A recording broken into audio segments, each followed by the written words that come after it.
can't hold. That's the way you make me feel, 'cause I see you no more. Can't mind how I can hold. That's the way you make me feel, 'cause I can't see you no more. Buddy, Humble George here. I just had a little something. I was sitting here quietly and just taking in the day after the 4th of July. And it's nice to sit quiet and feed the little animals. Just let your mind think for a minute. Try to unravel some of the tangled spots and to tie up some of the loose ends.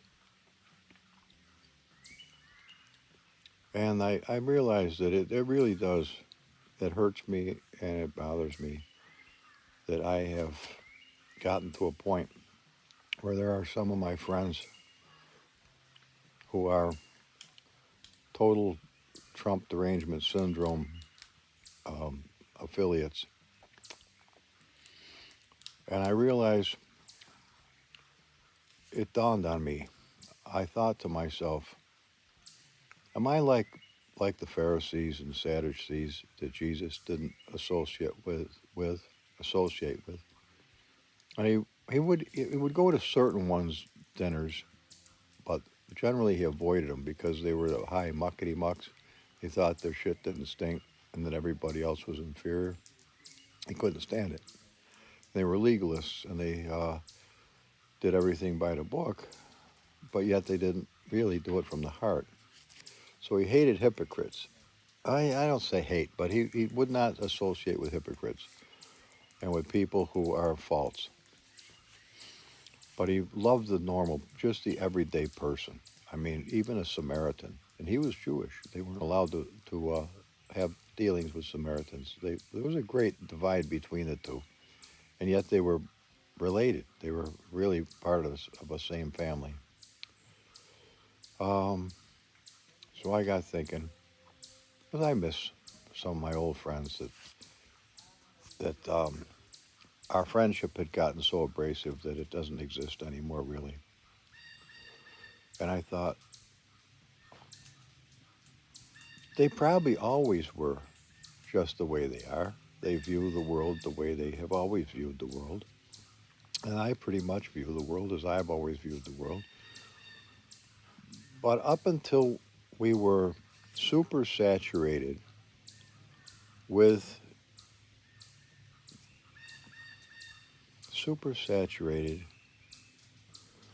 this divide, there wasn't really a problem because it was whatever our viewpoints are and our views, we were certainly welcome to them, and we didn't shove it down the other one's throat. And there was no big deal about it. Everybody's going to think different, or to some degree. They perceive the world different for some degree because they're unique human beings, and they have every right to. But it somehow has become weaponized through the media, and there may even be more to it beyond that. It could be satanic. It could even be, believe it or not, just the times we're living in. It could even be a God divide where God is separating the sheep from the goats.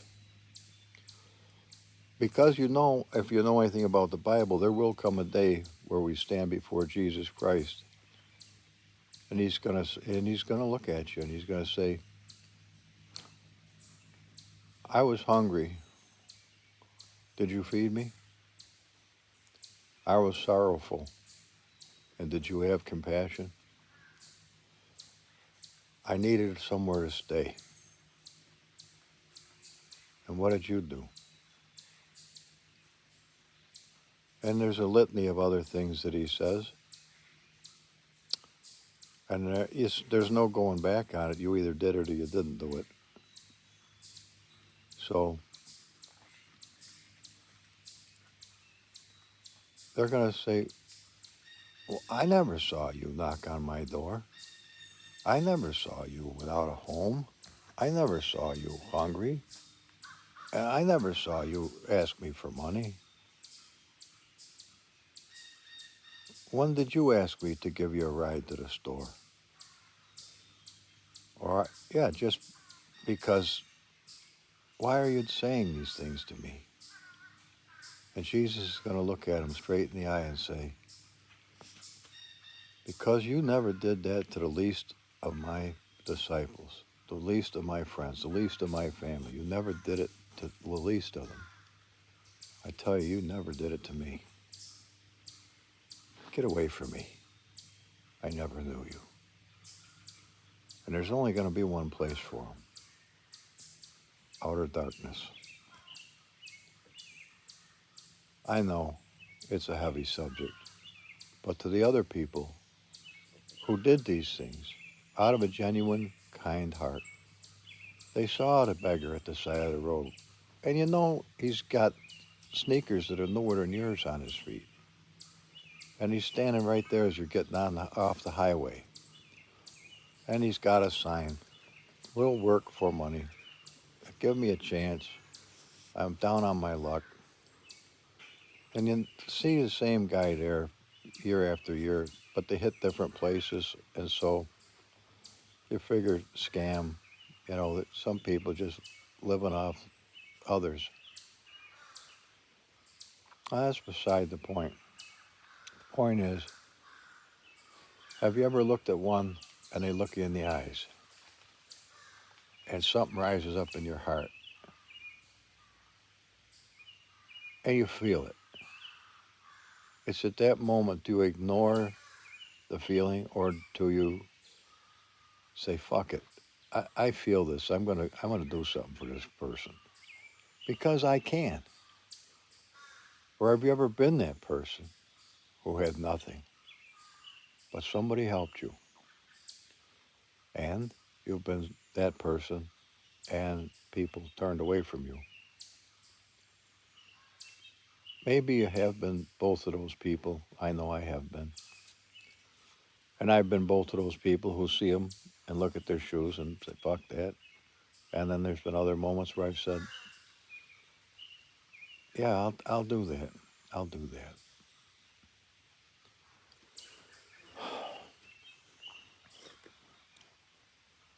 What I'm saying is the super saturatedness of the divide that is perpetrated by the media. I am sick and tired of it. I'm sick of when one of those friends come over, they spout this bullshit that irritates the fuck out of me. And I just want to get away from them. And I know I'm that abrasive and rude to them because they see me in a different light. I've always felt pretty well from the time I was saved at 17. I've always pretty much felt the same way. But in the last, I'd say since 2000, since the year 2000, things really did change. And we really are on an accelerated path, as you can feel. So what is what am I talking about? Be genuine. If you're a white person, act like a white person. Don't try to act like a black person. If you're a black person, enjoy being a black person. There's nothing wrong with you being a black person. Use whatever words you want to use, you know. Be kind to one another. What's the difference if you're white or black? I mean, you're a human being, aren't you? To this point, we are. And they're trying to get us softened up so that we can put an arm around an android or get jerked off by a robot. And we're supposed to assimilate into a world with this bullshit? What are we, a robotophobe if we don't want to be jerked off by a robot? Or an androidophobe because we don't want to assimilate with this bullshit? Oh, maybe you do. One of my subscribers and one person I subscribe to was greatly looking forward to the day they can put a chip in his mind and he can go to a digital world and live there. Just leave his carcass on the Davenport and take off to a world created by AI. It'll be real to him. He'll be walking around in a world. What happens if we get a blackout? The fucking power goes out. Where the fuck are you now?